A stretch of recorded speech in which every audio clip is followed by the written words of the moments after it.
এখন শরৎচন্দ্র চট্টোপাধ্যায়ের উপন্যাস শ্রীকান্ত, তৃতীয় খণ্ড, পর্ব ১৩। সন্ধ্যা শেষ হইল বলিয়া, কিন্তু রাত্রির অন্ধকার গাঢ়তর হইয়া উঠিতে তখনও বিলম্ব ছিল। এই সময়টুকুর মধ্যে যেমন করিয়া হোক আশ্রয় খুঁজিয়া বাহির করিতে হইবে। এ কাজ আমার পক্ষে নূতন নহে, কঠিন বলিয়াও কোনোদিন ভয় হয় নাই। কিন্তু আজ সেই আমবাগানের পাশ দিয়া পায়ে চলা পথের রেখা ধরিয়া যখন ধীরে ধীরে অগ্রসর হইতে লাগিলাম, তখন কেমন যেন উদ্বিগ্ন লজ্জায় মনের ভিতরটা ভরিয়া আসিতে লাগিল। ভারতের অন্যান্য প্রদেশের সঙ্গে একদিন ঘনিষ্ঠ পরিচয় ছিল, কিন্তু এখন যে পথে চলিয়াছি সে যে বাংলার রাঢ় দেশ, ইহার সম্বন্ধে তো কোনো অভিজ্ঞতা নাই।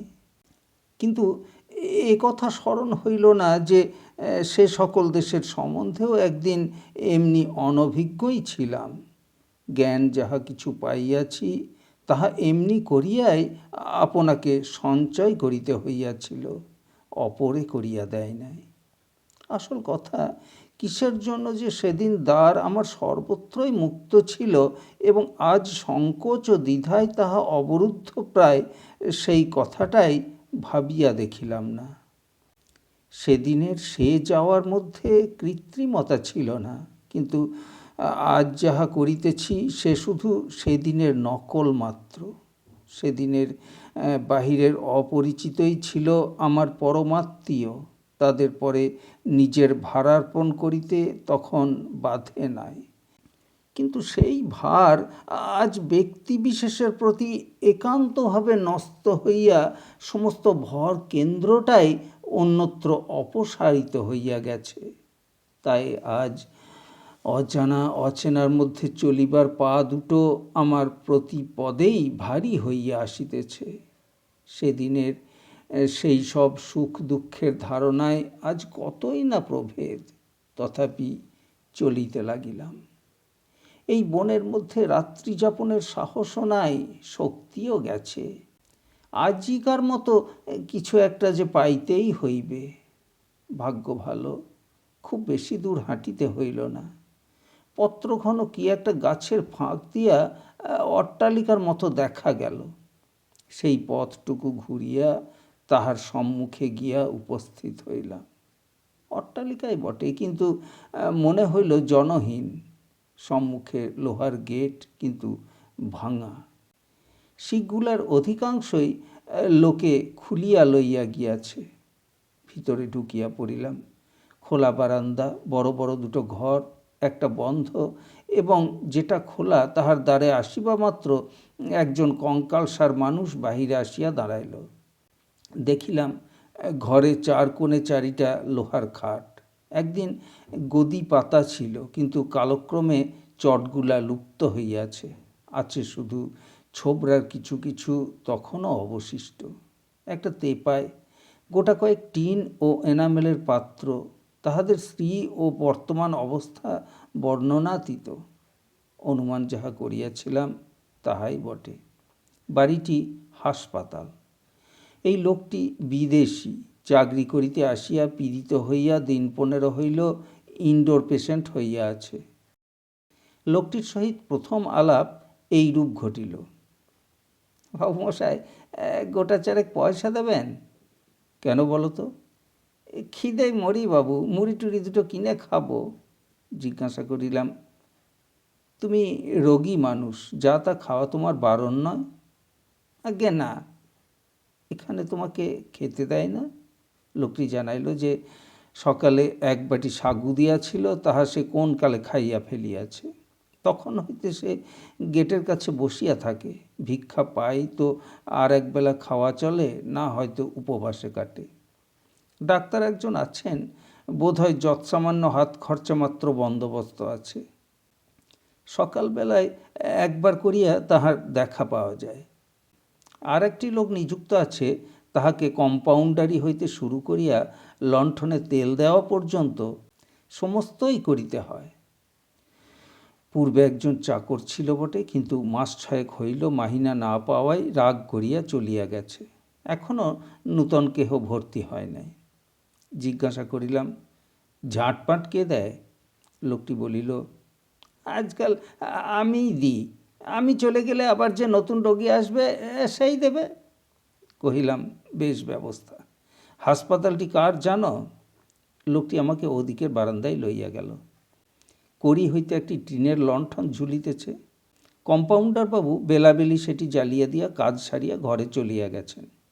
দেয়ালের গায়ে আঁটা মস্ত একটি মর্মর প্রস্তর ফলক, সোনার জল দিয়া ইংরাজি অক্ষরে আগাগোড়া খোদাই করা সন তারিখ সম্বলিত শিলালিপি। জেলার যে সাহেব ম্যাজিস্ট্রেট দয়া করিয়া ইহার উদ্বোধন কার্য সম্পন্ন করিয়াছিলেন, তাহার নাম ধাম সর্বাগ্রে, নিচে প্রশস্তি পাঠ। কে একজন রায়বাহাদুর তাহার রত্নগর্ভা মাতার স্মৃতিরক্ষার্থে জননী জন্মভূমিতে এই হাসপাতাল প্রতিষ্ঠা করিয়াছেন। আর শুধু মাতাপুত্রই নয়, ঊর্ধ্বতন ৩-৪ পুরুষের বিবরণ। বোধ করি ছোটোখাটো কুলকারিকা বলিলেও অত্যুক্তি হয় না। লোকটি যে রাজ সরকারে রায়বাহাদুরের যোগ্য, তাহাতে লেশমাত্র সন্দেহ নাই। কারণ টাকা নষ্ট করার দিক দিয়া ত্রুটি ছিল না। ইট ও কাঠ এবং বিলাতের আমদানি লোহার কড়িবর্গার বিল মিটাইয়া অবশিষ্ট যদি বা কিছু থাকিয়া থাকে, সাহেব শিল্পীর হাতে বংশগৌরব লিখাইতেই তাহা নিঃশেষিত হইয়াছে। ডাক্তার ও রোগীর ঔষধপথ্যাদির ব্যাপারে ব্যবস্থা করিবার হয়তো টাকাও ছিল না, ফুরসতও ছিল না। প্রশ্ন করিলাম, রায়বাহাদুরের বাড়ি কোথায়? সে কহিল, বেশি দূরে নয়, কাছে। এখন গেলে দেখা হবে? আগে না, বাড়িতে তালা বন্ধ, তাঁরা সব কলকাতায় থাকেন। জিজ্ঞাসা করিলাম, কবে আসেন জানো? লোকটি বিদেশী, সঠিক সংবাদ দিতে পারিল না। তবে কহিল যে বছর ৩ পূর্বে একবার আসিয়াছিলেন, এ কথা সে ডাক্তারবাবুর মুখে শুনিয়াছে। সর্বত্র একই দশা, অতএব দুঃখ করিবার বিশেষ কিছু ছিল না। এদিকে অপরিচিত স্থানে সন্ধ্যা উত্তীর্ণ হইতেছিল। সুতরাং রায়বাহাদুরের কার্যকলাপ পর্যালোচনা করার চেয়ে জরুরি কাজ বাকি ছিল। লোকটিকে কিছু পয়সা দিয়া জানিয়া লইলাম যে নিকটেই একঘর চক্রবর্তী ব্রাহ্মণের বাড়ি। তাহারা অতিশয় দয়ালু এবং রাত্রিটার মতো আশ্রয় মিলিবেই। সে নিজেই রাজি হইয়া আমাকে সঙ্গে লইয়া চলিল। কহিল, তাহাকে তো মুদির দোকানে যাইতেই হইবে, একটুখানি ঘুরপথ, কিন্তু তাহাতে কিছু আসে যায় না। চলিতে চলিতে তাহার কথাবার্তায় বুঝিলাম, এই দয়ালু ব্রাহ্মণ পরিবার হইতে সে পথ্যাপথ্য অনেক রাত্রি গোপনে সংগ্রহ করিয়া খাইয়াছে। মিনিট 10 হাঁটিয়া চক্রবর্তীর বহির্বাটিতে আসিয়া উপস্থিত হইলাম। আমার পথপ্রদর্শক ডাক দিয়া কহিল, ঠাকুরমশাই ঘরে আছেন? কোনো সাড়া আসিল না। ভাবিয়াছিলাম কোনো সম্পন্ন ব্রাহ্মণ বাটিতে আতিথ্য লইতে চলিয়াছি, কিন্তু ঘরধারের স্ত্রী দেখিয়া মনটা দমিয়া গেল। ওদিকে সাড়া নাই, এদিকে আমার সঙ্গীর অধ্যবসায়ও অপরাজেয়। তাহা না হইলে এই গ্রাম ও এই হাসপাতালে বহুদিন পূর্বেই তাহার রুগ্ন আত্মা স্বর্গীয় হইয়া তবে ছাড়িত। সে ডাকের উপর ডাক দিতেই লাগিল। হঠাৎ জবাব আসিল, যা যা বলছি, আর যা যা বলছি। লোকটি কিছুমাত্র বিচলিত হইল না। প্রত্যুত্তরে কহিল, কে এসেছে বার হয়ে দেখুন না। কিন্তু বিচলিত হইয়া উঠিলাম আমি, যেন চক্রবর্তীর পরম পূজ্য গুরুদেব গৃহ পবিত্র করিতে অকস্মাৎ আবির্ভূত হইয়াছি। নেপথ্যে কণ্ঠস্বর মুহূর্তে মোলায়েম হইয়া উঠিল। কে রে ভীম? বলিতে বলিতে গৃহস্বামী দ্বার পথে দেখা দিলেন। পরনের বস্ত্রখানি মলিন এবং অতিশয় ক্ষুদ্র। অন্ধকারে তাহার বয়স অনুমান করিতে পারিলাম না, কিন্তু খুব বেশি বলিয়াও মনে হইল না। পুনশ্চ জিজ্ঞাসা করিলেন, কে রে ভীম? বুঝিলাম আমার সঙ্গীর নাম ভীম। ভীম বলিল, ভদ্রলোক ব্রাহ্মণ, পথ ভুলে হাসপাতালে গিয়ে হাজির। আমি বললাম, ভয় কি, চলুন না, ঠাকুরমশাইয়ের বাড়িতে রেখে আসি, গুরু আদরে থাকবেন। বস্তুত ভীম অতিশয়োক্তি করে নাই। চক্রবর্তী আমাকে পরম সমাদরে গ্রহণ করিলেন। স্বহস্তে মাদুর পাতিয়া বসিতে দিলেন এবং তামাক ইচ্ছা করি কিনা জানিয়া লইয়া ভিতরে গিয়া নিজেই তামাক সাজিয়া আনিলেন। বলিলেন, চাকরগুলো সব জ্বরে পড়ে রয়েছে, করি কি? শুনিয়া অত্যন্ত কুণ্ঠিত হইয়া পড়িলাম। ভাবিলাম, এক চক্রবর্তীর গৃহ ছাড়িয়া আর এক চক্রবর্তীর গৃহে আসিয়া পড়িলাম। কে জানে আতিথ্যটা এখানে কী রূপ দাঁড়াইবে। তথাপি হুঁকাটা হাতে পাইয়া টানিবার উপক্রম করিয়াছি। সহসা অন্তরাল হইতে তীক্ষ্ণ কণ্ঠের প্রশ্ন আসিল, হ্যাঁ গা, কে মানুষটি এলো? অনুমান করিলাম ইনি গৃহিণী। জবাব দিতে চক্রবর্তীরই শুধু গলা কাঁপিল না, আমারও যেন হৃৎকম্প হইল। তিনি তাড়াতাড়ি বলিলেন, হ্যাঁ, মস্ত লোক গো, মস্ত লোক, অতিথি ব্রাহ্মণ নারায়ণ, পথ ভুলে এসে পড়েছেন। শুধু রাত্রিটা, ভোর না হতে আবার সকালেই চলে যাবেন। ভিতর হইতে জবাব আসিল, হ্যাঁ, সবাই আসে পথ ভুলে, মুখ পোড়া অতিথের আর কামাই নেই। ঘরে না আছে এক মুঠো চাল, না আছে এক মুঠো ডাল, খেতে দেবে কি উনুনের পাশ? আমার হাতের হুঁকা হাতেই রহিল। চক্রবর্তী কহিলেন, আহা, কি যে বলো তুমি, আমার ঘরে আবার চাল ডালের অভাব। চলো চলো, ভেতরে চলো, সব ঠিক করে দিচ্ছি। চক্রবর্তী গৃহিণী ভিতরে যাইবার জন্য বাহিরে আসেন নাই। বলিলেন, কি ঠিক করে দেবে শুনি? আছে তো খালি মুঠোখানেক চাল, ছেলে মেয়ে দুটোকে রাত্রিরের মতো সিদ্ধ করে দেব, বাচ্চাদের উপসি রেখে ওকে দেব গিলতে, মনেও করো না। মা ধরিত্রী, দ্বিধা হও মা, দ্বিধা হও। নানা করিয়া কি একটা বলিতে গেলাম, কিন্তু চক্রবর্তীর বিপুল ক্রোধে তাহা ভাসিয়া গেল। তিনি তুমি ছাড়িয়া তুই ধরিলেন এবং অতিথি সৎকার লইয়া স্বামী স্ত্রীতে যে আলাপ শুরু হইল, তাহার ভাষাও যেমন, গভীরতাও তেমনি। আমি আমি টাকা লইয়া বাহির হই নাই। পকেটে সামান্য যাহা কিছু ছিল তাহাও খরচ হইয়া গিয়াছিল। শুধু শুধু গলায় সোনার বোতাম ছিল। কিন্তু কে বা কাহার কথা শোনে? ব্যাকুল হইয়া একবার উঠিয়া দাঁড়াইবার চেষ্টা করিতে চক্রবর্তী সজোরে আমার হাত চাপিয়া ধরিয়া কহিলেন, অতিথি নারায়ণ, বিমুখ হয়ে গেলে গলায় দড়ি দেব। গৃহিণী কিছুমাত্র ভীত হইলেন না। তৎক্ষণাৎ চ্যালেঞ্জ অ্যাকসেপ্ট করিয়া কহিলেন, তাহলে তো বাঁচি, ভিক্ষে শিক্ষা করে বাচ্চাদের খাওয়ায়। এদিকে আমার তো প্রায় হিতাহিত জ্ঞান লোপ পাইবার উপক্রম করিয়াছিল। হঠাৎ বলিয়া উঠিলাম, চক্রবর্তী মশাই, সে না হয় একদিন ভেবে চিনতে ধীরে সুস্থে করবেন, করাই ভালো, কিন্তু কিন্তু সম্প্রতি আমাকে হয় ছাড়ুন, না হয় একগাছা দড়ি দিন, ঝুলে পড়ে আপনার আতিথ্যের দায় থেকে মুক্ত হই। চক্রবর্তী অন্তঃপুর লক্ষ্য করিয়া হাঁকিয়া বলিলেন, আক্কেল হইল, বলি শিখলি কিছু? পাল্টা জবাব আসিল, হ্যাঁ। মুহূর্ত কয়েক পরে ভিতর হইতে শুধু একখানি হাত বাহির হইয়া দুম করিয়া একটা পিতলের ঘড়া বসাইয়া দিয়া আদেশ হইল, যাও শ্রীমন্তর দোকানে এটা রেখে চাল ডাল তেল নুন নিয়ে এসোগে, দেখো যেন মিনসে হাতে পেয়ে সব কেটে না নেয়। চক্রবর্তী খুশি হইয়া উঠিলেন। বলিলেন, আরে না না, এ কি ছেলের হাতের নাড়ু? চট করিয়া হুঁকাটা তুলিয়া লইয়া বার কয়েক টান দিয়া কহিলেন, আগুনটা নিভে গেছে গিন্নি, দাও দেখি কলকাটা পাল্টে একবার খেয়েই যায়, যাবো আর আসবো। এই বলিয়া তিনি কলিকাটা হাতে লইয়া অন্দরের দিকে বাড়াইয়া দিলেন। ব্যাস, স্বামী স্ত্রীতে সন্ধি হইয়া গেল। গৃহিণী তামাক সাজিয়া দিলেন, কর্তা প্রাণ ভরিয়া ধূমপান করিলেন। প্রসন্ন চিত্তে হুঁকাটি আমার হাতে দিয়া ঘরা হাতে বাহির হইয়া গেলেন। চাল আসিল, ডাল আসিল, তেল আসিল, নুন আসিল। যথাসময়ে রন্ধনশালায় আমার ডাক পড়িল। আহারে বিন্দুমাত্র রুচি ছিল না। তথাপি নিঃশব্দে গেলাম, কারণ আপত্তি করা শুধু নিষ্ফল নয়, না বলিতে আমার আতঙ্ক হইল। এ জীবনে বহুবার বহু স্থানেই আমাকে অযাচিত আতিথ্য গ্রহণ করিতে হইয়াছে। সর্বত্রই সমাদৃত হইয়াছি বলিলে অসত্য বলা হইবে, কিন্তু এমন সংবর্ধনাও কখনো ভাগ্যে জুটে নাই।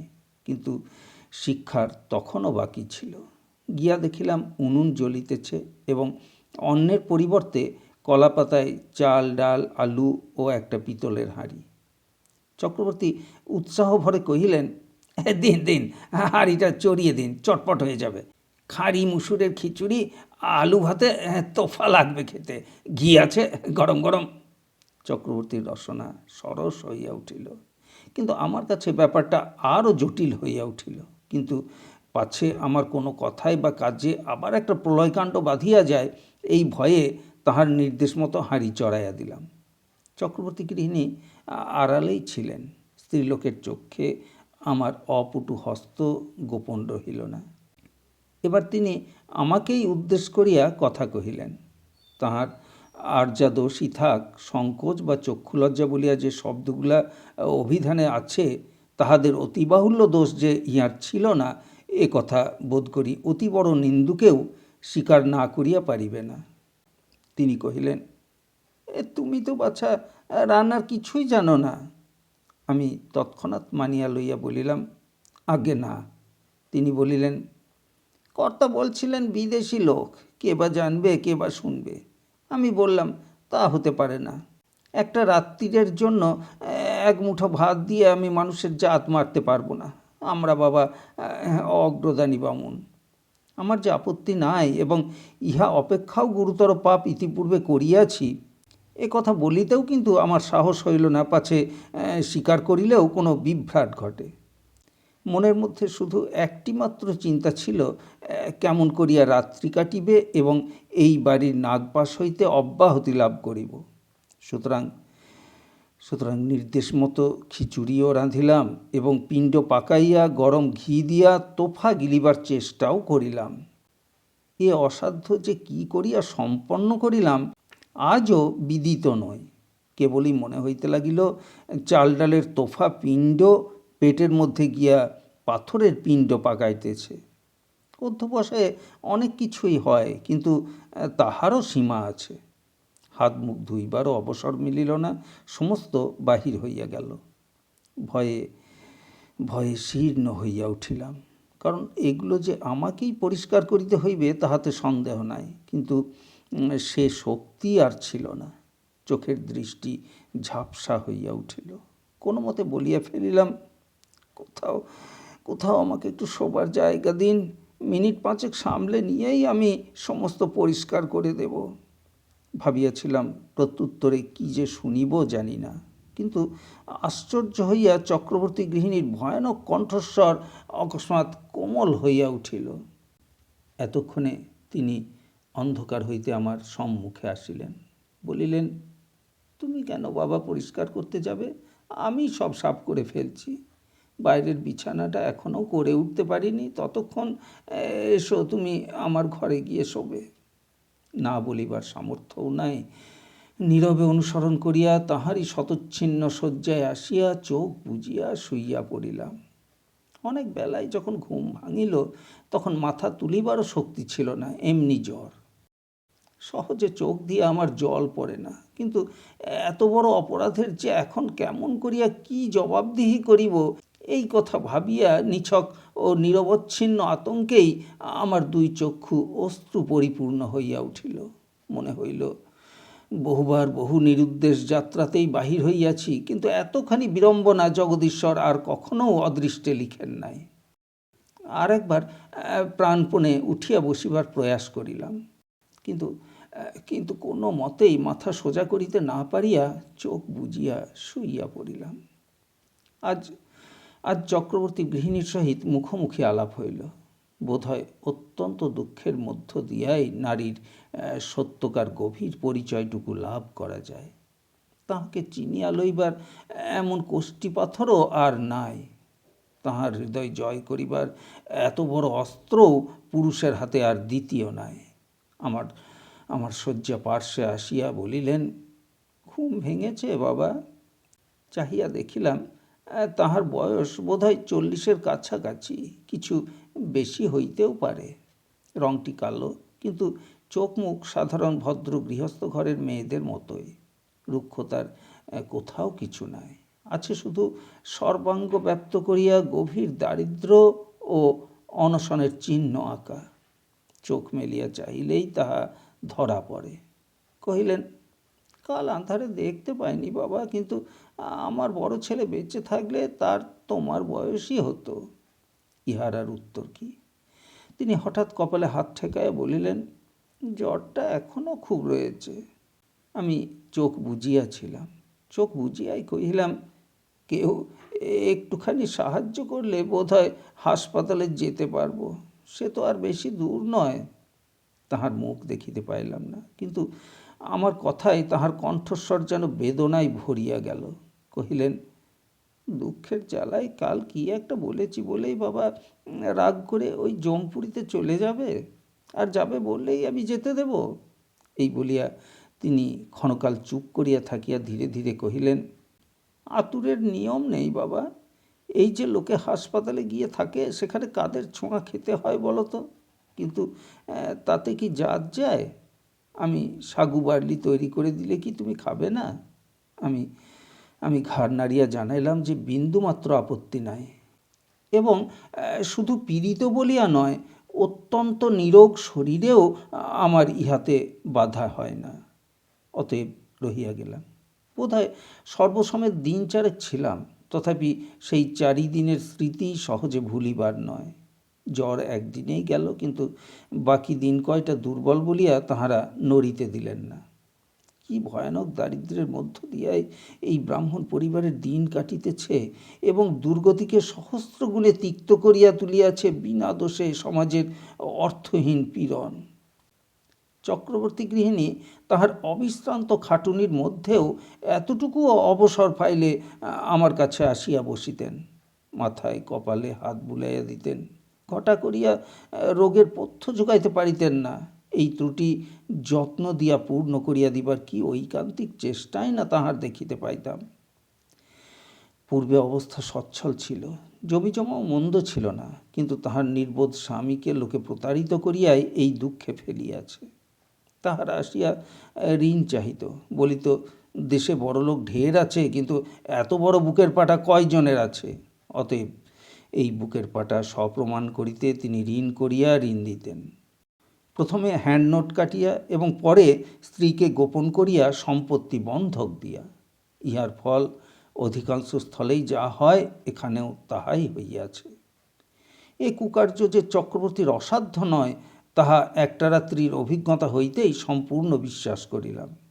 বুদ্ধির দোষে বিষয় সম্পত্তি অনেকেরই যায়, এবং তাহার পরিণামও অত্যন্ত দুঃখের হয়, কিন্তু এই দুঃখ যে সমাজের অনাবশ্যক অন্ধ নিষ্ঠুরতায় কতখানি বাড়িতে পারে, তাহা চক্রবর্তী গৃহিণীর প্রতি কথায় অস্থিমজ্জায় অনুভব করিলাম। তাহাদের 2টি মাত্র শোবার ঘর, একটিতে ছেলে মেয়েরা থাকে এবং অন্যটি সম্পূর্ণ অপরিচিত ও বাহিরের লোক হইয়াও আমি অধিকার করিয়া আছি। ইহাতে আমার সংকোচের অবধি ছিল না। বলিলাম, আজ তো আমার জ্বর ছেড়েছে এবং আপনাদেরও ভারী কষ্ট হচ্ছে। যদি বাইরের ঘরে একটা বিছানা করে দেন তো আমি ভারী তৃপ্তি পাই। গৃহিণী মাথা নাড়িয়া কহিলেন, সে কি হয় বাছা, আকাশে মেঘ করে আছে, বৃষ্টি যদি হয় তো ও ঘরে এমন ঠাঁই নেই যে মাথাটুকু রাখা যায়। তুমি রোগা মানুষ, এ ভরসা তো করতে পারি না বাবা। তাহাদের প্রাঙ্গণের একধারে কিছু খড় সঞ্চিত ছিল, তাহা লক্ষ্য করিয়াছিলাম। তাহাই ইঙ্গিত করিয়া জিজ্ঞাসা করিলাম, সময়ে মেরামত করে নেননি কেন? জলঝড়ের তো দিন এসে পড়ছে। ইহার প্রত্যুত্তরে জানিলাম যে তাহা সহজে হইবার নয়। পতিত ব্রাহ্মণ বলিয়া এ অঞ্চলের চাষিরা তাহাদের কাজ করে না। গ্রামান্তরে মুসলমান ঘরামি আছে, তাহারাই ঘর ছাইয়া দেয়। যে কোনো কারণে হোক এ বৎসর তাহারা আসিতে পারে নাই। এই প্রসঙ্গে তিনি সহসা কাঁদিয়া ফেলিয়া কহিলেন, বাবা, আমাদের দুঃখের কি সীমা আছে? সে বছর আমার 7-8 বছরের মেয়েটা হঠাৎ কলেরায় মারা গেল।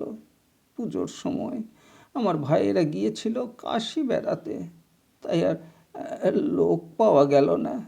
ছোট ছেলেটাকে সঙ্গে নিয়ে একা একেই শ্মশানে নিয়ে যেতে হলো। তাও কি সৎকার করা গেল? কাঠকুটো কেউ কেটে দিলে না। বাপ হয়ে গর্ত খুঁড়ে বাছাকে পুঁতে রেখে ইনি ঘরে ফিরে এলেন। বলিতে বলিতে তাহার পুরাতন শোক একেবারে নূতন করিয়া দেখা দিল। চোখ মুছিতে মুছিতে যাহা বলিতে লাগিলেন, তাহার মোট অভিযোগ এই যে তাহাদের পূর্বপুরুষদের কোন কালে কে শ্রাদ্ধের দান গ্রহণ করিয়াছিলেন, সেই তো অপরাধ।